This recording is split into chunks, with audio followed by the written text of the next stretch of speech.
Tonight on Q2, remembering innocent lives lost. Residents of a Billings retirement community honoring Shirley Rogers and her son killed in Friday's crash. She was lively and positive and wonderful. Plus, the truth behind the tragedy.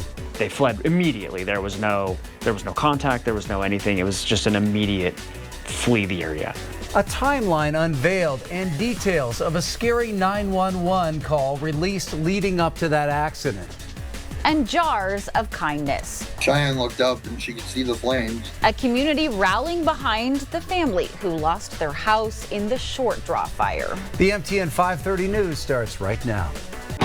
From Montana's news leader, this is the MTN 530 News. Good evening, everyone. Thanks for joining us tonight. I'm Russ Riesinger. And I'm Andrea Lutz. Tonight we're learning new details surrounding that deadly crash, tragically taking the lives of a mother and a son at a busy Billings intersection. Police say that 32-year-old Ricky Buchanan fled police, crashing his SUV into 78-year-old Shirley Rogers and her son, 54-year-old Shane, at 24th and Broadwater.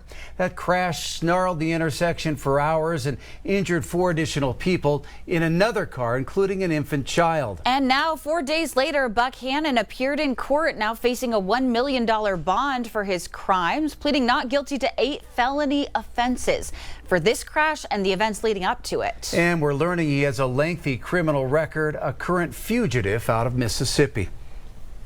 Both Shirley and Shane Rogers lived here in Billings. Shirley described to us as a beloved member of the Aspen View retirement community. Tonight, our Haley Monaco begins our team coverage, hearing from those who described her as a positive light, someone always smiling. Shirley Rogers lived here at Aspen View, and on Friday, her son Shane picked her up, something employees say was typical for the duo. Employees also say in Shirley's short time living here, she made a big impact. She was lively and positive and wonderful. The dining room is quieter without 78-year-old Shirley Rogers. Shirley was our piano player. Although she had only been living at the Aspen View retirement residence for 3 months, she made friends with many. She was a lovely lady, and we will absolutely miss her. Including Nilcha McNulty. She had just gotten out of the hospital and was looking to get her strength back, and so we invited her to exercise, and so she came to exercise class. Employees of Aspen View say Shirley's son, 54-year-old Shane Rogers, would try to visit his mom daily. She was his top priority. McNulty says when the residents learned of the crash taking Shirley and Shane's lives, it was a shock to them all. I mean, we're used to people going in the ambulance and all of that, but not when you're vital and out with your son. And so, yeah, everybody is sort of can't believe it. A positive light. McNulty says Shirley Rogers was always smiling. She will be missed. In Billings, Haley Monaco, MTN News.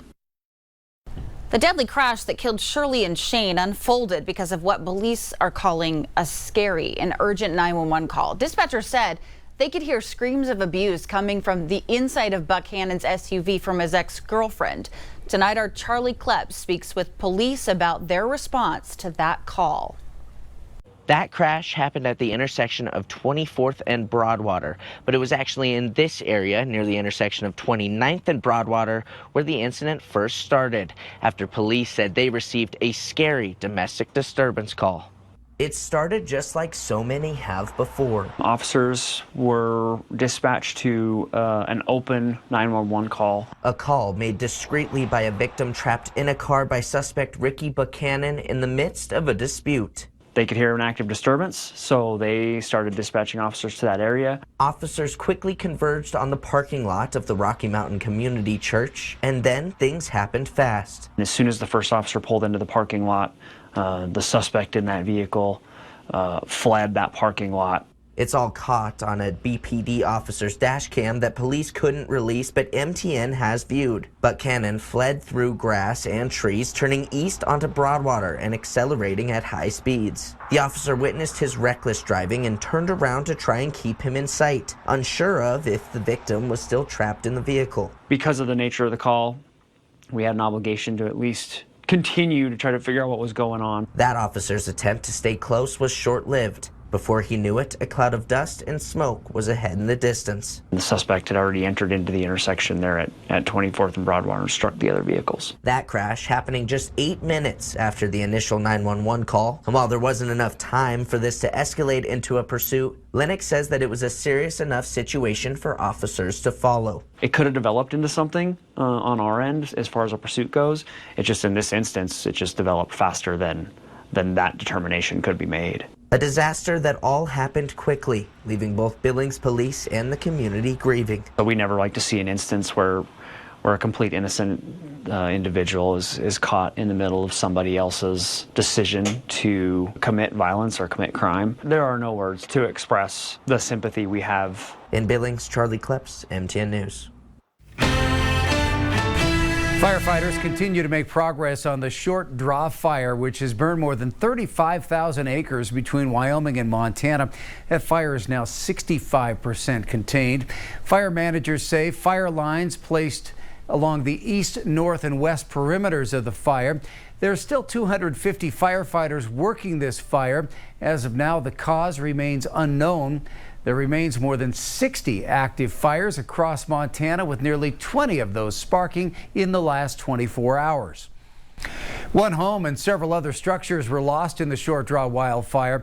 The family in that house, a couple and their 3 children, losing nearly everything but the clothes on their backs. But now the community and the man's employer are rallying behind them as they look to provide a little hope in this dark time. Our Matt Carmack shows us how simple jars are making a big difference. Although the Short Draw fire has mostly been contained, the damage is already done. Property has been burned, livestock has been lost, but few are as impacted as Jesse Raymond. Raymond lives on the Wyoming side of the border and lost his entire house due to the fire, now only having his family and the clothes on his back. But rest assured, his small community is coming together to help him and his family throughout these trying times. It's been a long week for Jesse Raymond, his significant other Cheyenne, and their 3 children. Yeah, difficult, really emotional, trying to figure everything out. The Short Draw fire broke out September 11th, about 5 miles outside of his rural home in northern Campbell County, Wyoming, about 10 miles south of the Montana border. They were among the first to have to evacuate. And Cheyenne looked up and she could see the flames. Just a few devastating hours later, they lost everything from possessions to photos to their child's ramp they built back in July. Nothing really came out of it. We couldn't, all the kids' baby pictures we don't have anymore. All the anything you think of, that they got burned down to the blocks. One thing they do still have, support, especially from his regional manager, Joanne Robertson. He's not family, but he's family.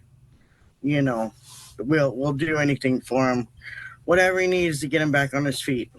His work family at Big D Oil convenience stores helped put Jesse's bunch into a hotel for the next few weeks and started collecting donations from those in the community. Oh, the whole community came together. It's amazing. It's amazing how much everybody has jumped in to help us. And to Jesse, it's all about the little things. One of my boys, Levi, he is a little cowboy, you know, and somebody donated a whole bunch of cowboy shirts. And this morning, he had the biggest smile on his face, tucking that cowboy shirt in, you know. So even though Jesse and his family are going through a rough patch, his community has his back throughout the entire ride. You talk about it, but when you actually see it, it's like a totally different wavelength, you know what I mean? Like, it brings everyone closer, and I'm glad that that's happened in my life. In Billings, Matt Carmack, MTN News. If you're planning on heading up the Beartooth Highway, the road is now closed in preparation for those incoming storms. In fact, it closed today at 1. Crews say they'll evaluate road conditions following the storm. They hope to have the road back open in the next few days. With the latest on conditions and what to expect, here's Chief Meteorologist Ed McIntosh.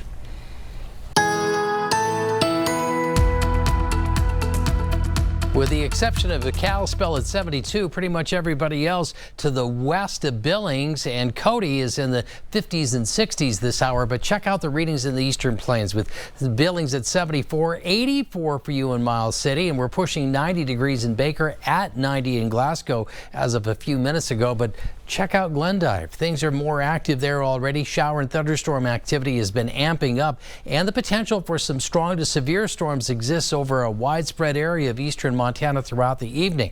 Gusty winds, hail, heavy rain are the #1 threats through the evening hours, but a lot of the rain will remain for tomorrow, and that's going to come with wind throughout the day and a big cool down. We'll talk about it coming up.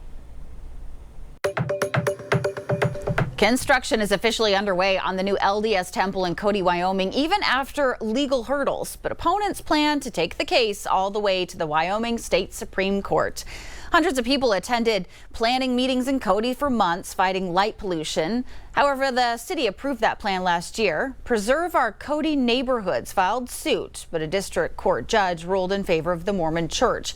While the appeals continue, construction won't stop. They do have a building permit, and they can start whenever they want, even though the appeal may go forward. They're taking a chance of a judge making a decision against the church, but they feel very comfortable after the judge's decision in district court that they are wanting to go forward, and the church feels very comfortable that they can go ahead and start construction now. Through all of the back and forth, LDS church members have said it's their constitutional right of freedom of religion to build the temple. Still to come on the MTN 530 News here on Q2, Senate Republicans block a bill that would have provided more access to IVF treatments. And later in sports, a redemption tour. The Billings Senior Broncs look to return to their championship ways on the volleyball court. We hear from them in just a bit. The MTN 530 News continues right after this.